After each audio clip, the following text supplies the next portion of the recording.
السلام علیکم رحمۃ اللہ وبرکاتہ۔ جذبات اور احساسات انسان کے لیے کتنا ضروری ہیں، ہم اس کے بارے میں آج ڈسکس کریں گے۔ لوگوں کے جذبات کا احترام کریں اور ان کے احساسات کو بھی ٹھیس نہ پہنچنے دیں۔ انسان احساسات اور جذبات کا ایک مجسمہ ہے۔ وہ اس شخص کی طرف مائل ہوتا ہے جو اس کو سمجھتا ہے اور اس کے جذبات کی قدر کرتا ہے۔ گویا وہ اپنی ترکیب اور تشکیل میں آب گینے کے مشابہ ہے، جس پر ایک معمولی سی خراش بھی ہمارے شکل کے خد و خال کو بدل کر رکھ دیتی ہے، حیتی بدل دیتی ہے۔ بعض اوقات یہ خراش شکل کو مکمل طور پر بھی بگاڑ دیتی ہے۔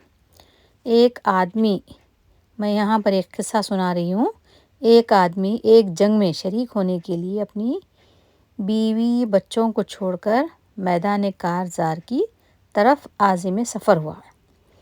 جب جنگ ختم ہوئی اور اس نے واپسی کی راہ لی تو اس کو راستے میں بتایا گیا کہ اس کی بیوی کی غیر موجودگی میں چیچک کے مرض میں گرفتار ہو گئی تھی، یعنی شوہر کی غیر موجودگی میں بیوی کو چیچک کی بیماری ہوئی اور جس کی وجہ سے اس کا چہرہ پورا متاثر ہوا اور وہ بدنما ہو گیا۔ تو اس نے اس خبر کو گہری خاموشی اور شدید دکھ کے ساتھ سنا اور سوچا اور اس کے بعد ایک فیصلہ کیا۔ وہ فیصلہ کیا ہے دیکھیے۔ دوسرے دن اس نے کیا کرا، اپنے ساتھیوں کے ساتھ جب سفر پر آگے بڑھا تو اپنی دونوں آنکھیں بند کر لیں اور انہیں اس کی حالت پر بڑا ترس آیا۔ یعنی دونوں آنکھیں بند کر لیے کا مطلب یہ ہے کہ وہ بالکل اندھے کی طرح بن گیا۔ جب ان کو یقین ہو گیا کہ اب یہ دیکھنے کے قابل نہیں رہا تو ساتھی کیا کیے، اس کو اس کے گھر لا کر چھوڑ دیے۔ اس کے بعد اس نے اپنی بیوی اور اولاد کے ساتھ بھی نارمل طبعی انداز میں زندگی گزارنا شروع کیا، ایسا کہ جیسا اس کو کچھ نظر نہیں آ رہا ہے۔ دیکھیے، ایک بیوی کے ساتھ اس کی محبت کا طریقہ ہے یہ۔ تقریباً 15 سال تک اسی طرح کی زندگی گزاری اور 15 سال کے بعد اس کی بیوی کا انتقال ہو گیا۔ تو ہر کوئی یہ دیکھ کر حیران اور ششدر رہ گئے کہ جب بیوی کا انتقال ہوگا تو وہ آدمی اپنا راز فاش کیا اور اس کی آنکھیں بالکل درست ہے، یہ سب کو اظہار کیا۔ تو جب پورے لوگ یہ طبعی انداز کو دیکھے تب لوگوں کو اس حقیقت کا احساس ہوا کہ یہ شخص اتنے عرصے تک محض اپنی بیوی کو دکھ نہ پہنچے اسی لیے اندھا بنا رہا، تاکہ جب وہ اپنی بیوی کو اس بیماری کی وجہ سے بد شکل دیکھے تو اس کی بیوی احساس کمتری میں مبتلا نہ ہو جائے۔ یہ مصنوعی اندھاپن صرف اس وجہ سے تھا کہ بیوی کو اس کی بدصورتی کا احساس نہ دلایا جا سکے اور یہی سمجھتی رہے کہ خاوند اندھے پن کی بنا پر اس کے عیب سے بے خبر ہے۔ یہ ایک تکلیف دہ اور مشکل ترین ریاضت تھی، لیکن یہی وہ پل ہے جس کو عبور کر کے انسان مادی خوبصورتی، یعنی جو دکھاوے کی خوبصورتی ہے، چمک دمک ہے، اس سے نکل کر روحانی حسن و جمال کی وادیوں میں اتر جاتا ہے۔ یعنی اپنی بیوی کو احساس نہ ہو اس لیے وہ اتنی بڑی قربانی دیا۔ اب ہر کوئی اپنے نفس میں جھانک کر اندازہ لگا سکتا ہے کہ کتنی مرتبہ اس نے محض اس وجہ سے دوسروں کے عیبوں پر نگاہ ڈالنے سے اپنی آنکھوں کو بند کر لیا کہ وہ ان کے احساسات کو زخمی نہ کرے اور ان کے جذبات کو مجروح ہونے سے بچا لے، کیونکہ جذبات کا مجروح ہونا انسان کے اعتماد کو ریزہ ریزہ کر دیتا ہے اور وہ عزت اور گوشہ نشینی میں عافیت محسوس کرتا ہے۔ اسلام کا میزان اخلاقیات اتنا رفیع القدر اور بلند مرتبت ہے کہ دنیا کا کوئی نظام اور میزان اس کی ہم سری کا دعویٰ کر سکتا ہے، نہ اس کا مقابلہ کرنے کی ہی ہمت رکھتا ہے، کیونکہ یہ عظیم الشان اخلاق ایک طرف فرد کا تزکیہ نفس کرتے ہیں تو دوسری طرف افراد بھی ان میں اپنے لیے راحت اور انس کا سامان پاتے ہیں۔ اس میں کوئی شک نہیں کہ اسلام نے یہ بلند و بالا اور اعلیٰ اخلاق پیش کیے ہیں، لیکن مقام افسوس تو یہ ہے کہ آج لوگوں کی عملی حالت اور اخلاق رویے اس قدر گزر چکے ہیں کہ ان کے نزدیک لوگوں کے احساسات اور جذبات کی کوئی قدر و قیمت باقی نہیں رہی، جس کی وجہ سے معاشرہ طبقاتی کشمکش، افراتفری اور تفاوت کا شکار ہے۔ اگر کوئی بازار میں جاتا ہے اور کسی دکان میں داخل ہوتا ہے تو جہاں دل چاہتا ہے اپنی گاڑی کھڑی کر دیتا ہے۔ اسے کوئی پرواہ نہیں ہوتی کہ وہ دوسروں کے لیے تکلیف کا باعث بن رہا ہے۔ ایک دوسرا شخص مسجد میں نماز جمعہ ادا کرنے کے لیے آتا ہے اور لوگوں کے احساسات کو خاطر میں لائے بغیر صفیں پھلانگتا چلا جاتا ہے۔ اگر لوگوں کے ان رویوں اور تصرفات کو بیان کرنا شروع کر دیا جائے تو یہ ختم ہونے کا نام ہی نہیں لیں گے، کئی دفتر نہ دفتر بھر جائیں گے۔ میں یہاں پر مختصراً بیان کر رہی ہوں چند ایک مثالوں کے ذریعے۔ حقیقت یہ ہے کہ لوگوں کے احساسات اور جذبات نبی کریم صلی اللہ علیہ وسلم کے لیے بڑی اہمیت رکھتے تھے۔ آپ صلی اللہ علیہ وسلم نے ان کو واجبات اور فرائض پر مقدم جانا۔ یہی وجہ ہے کہ آپ نے یہ فرمان جاری کیا تھا، جس نے کچا لہسن، پیاز اور ان جیسی کوئی ترکاری کھائی وہ ہماری مسجد کے قریب بھی نہ آئے، کیونکہ جس سے بنو آدم کو تکلیف ہوتی ہے، یعنی جتنے بھی نمازی نماز کے لیے آتے ہیں ان کو اس بو سے تکلیف ہوتی ہے، اس سے فرشتوں کو بھی اذیت پہنچتی ہے۔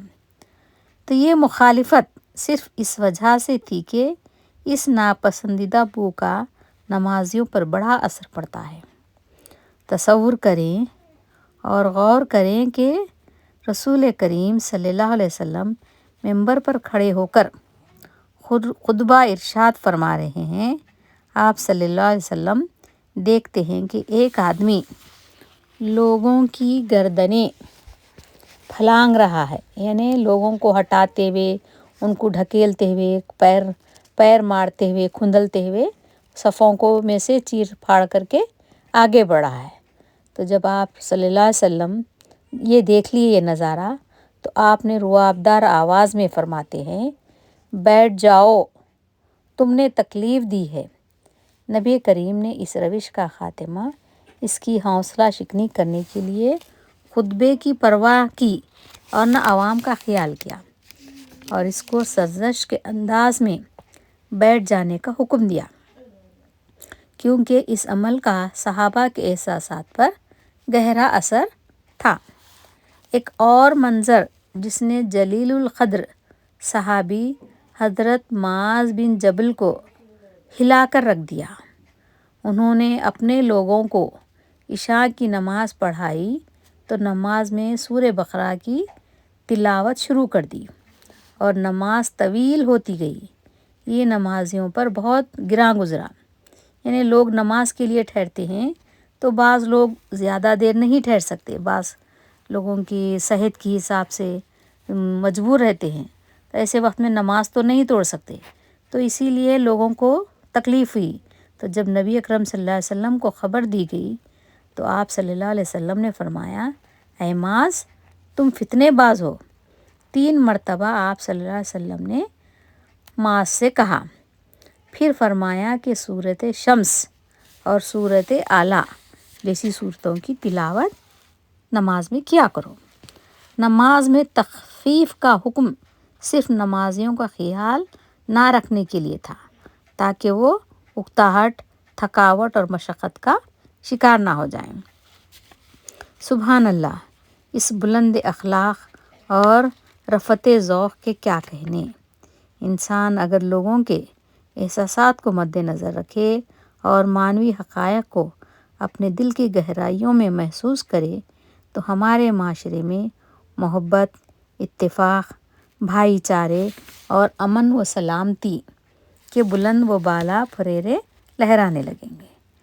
امام ابن اسحاق رضی اللہ تعالیٰ عنہ سیدنا ابن عباس سے روایت نقل کرتے ہیں کہ نبی اکرم نے اپنے اصحاب سے فرمایا، میں بنی ہاشم وغیرہ کے چند ایسے لوگوں کو جانتا ہوں جن کو ہمارے خلاف لڑنے پر نکلنے کے لیے مجبور کیا گیا۔ ان کو ہمارے ساتھ لڑنے میں کوئی سروکار نہیں، اس لیے جس کا کوئی ہاشمی کے ساتھ ٹاکرا ہو جائے تو وہ اس کو قتل نہ کرے، جس کا ابو البختری بن ہشام کے ساتھ سامنا ہو جائے وہ اس کو قتل نہ کرے، اور جس کا عباس بن عبد المطلب سے مقابلہ ہو جائے تو وہ اس کو بھی قتل نہ کرے، کیونکہ ان کو مجبوراً وہ لوگ کیا کیے، جنگ لڑنے کے لیے تیار کیے، چلو لڑ کے آئیں گے۔ ابو حذیفہ بن عتبہ نے کہا، کیا ہم اپنے باپوں، بیٹوں، بھائیوں اور خاندان کے افراد کو تو قتل کریں اور عباس کو چھوڑ دیں؟ خدا کی قسم، اگر میرا اس سے آمنا سامنا ہو گیا تو میں اس کا تلوار کے ساتھ صفایا کر دوں گا۔ یہ بات رسول کریم صلی اللہ علیہ وسلم تک پہنچی تو آپ صلی اللہ علیہ وسلم نے حضرت عمر رضی اللہ تعالیٰ عنہ سے فرمایا، ابو حفص، کیا رسول اللہ صلی اللہ علیہ وسلم کے چچا کے چہرے پر تلوار ماری جائے گی؟ حضرت عمر رضی اللہ تعالیٰ عنہ نے کہا، اے اللہ کے رسول صلی اللہ علیہ وسلم، اجازت دیجیے میں تلوار سے اس کی گردن اڑا دوں، یہ منافق ہو گیا ہے۔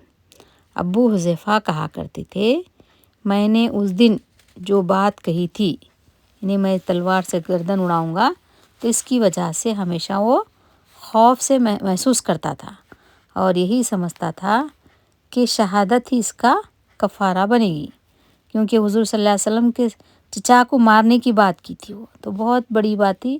کچھ بھی ہو، وہ عبد المطلب کے بیٹے تھے عباس، ان کو قتل کرنے کی بات کیا، یہ تو بہت ایک سرکار کے ساتھ کیا کہنا چاہیے، اس کی ان کے خلاف کہنے کے برابر ہے۔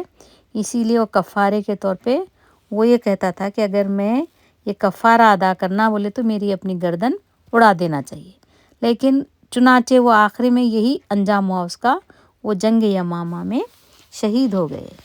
تو اللہ تعالیٰ جو ہے ہر ایک کو جذبات اور احساسات کے ہر ایک سے خوش اسلوبی سے پیش آنے کی توفیق عطا فرمائے، اور ہر ایک کے اپنے خوش اسلوبی کا مظاہرہ کرے، لوگوں سے حسن سلوک اچھا رکھے۔ آمین ثم آمین۔ اس ویڈیو کو لائک اور شیئر کیجیے۔ اگر آپ کو یہ ویڈیو سب پسند آئی ہو تو سبسکرائب کرنا نہ بھولیے۔ اللہ حافظ۔